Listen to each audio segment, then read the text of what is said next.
But I say that there's still so much to do, and democracy should not be this hard. Let me take you through a little trip. Just imagine, you can close your eyes if you need to, if it helps you take your mind back.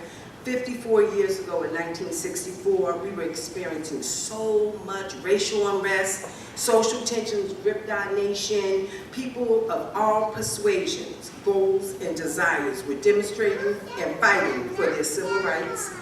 While the fight for racial equality dominated our social perspectives, the roles of women and the opportunity to choose how you want to be identified was poised to break forward.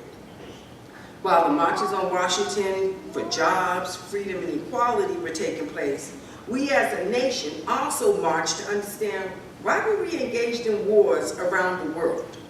The reasons we were marching then, we are still marching for it now. We have not seen that much difference. When I look at the current state of affairs, all of the injustices that are happening around us, gentrification across the country, cradle-to-prison pipeline, police brutality, homelessness, joblessness, equality, equity, equal pay for equal work, right? Access to the decision makers and search for privacy. Those are just to name a few of the issues that are currently running and have been running for a long time now. These remain unchanged. To those of us who are around, which doesn't include most of you, the situation in 2018 looks a little different than it did in 1964, but not very much. We have made some advances towards our goals of equality, thanks to the sacrifice and courageous leaders who have come before us and whose shoulders we stand on. Nationally, as well as locally, we must still press forward as the demands of truth and justice remain unanswered. Right now, we have new and emerging campaigns. You've heard a couple of them that have sprouted and are evolving. Black Lives Matter, Me Too, No More. We have youth rising up and demanding to be heard, fighting for their life and pushing for controls around guns. We are talking about minimum wage, equal pay, paid family leave, respect for gender identity. The issues continue.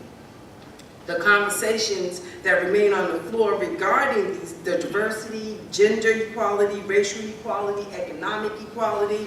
That is why we need your voices into this conversation. We need you to stay there until we can have some real and permanent changes. We keep having these wins, then we have these setbacks. We need people to stay engaged until we get the job done. One thing that remains unquestionable is our ideas of democracy are not all the same. As women and leaders, we are inclusive versus exclusive. That is our strength. We bring people together quicker. That's why you need to be at the table.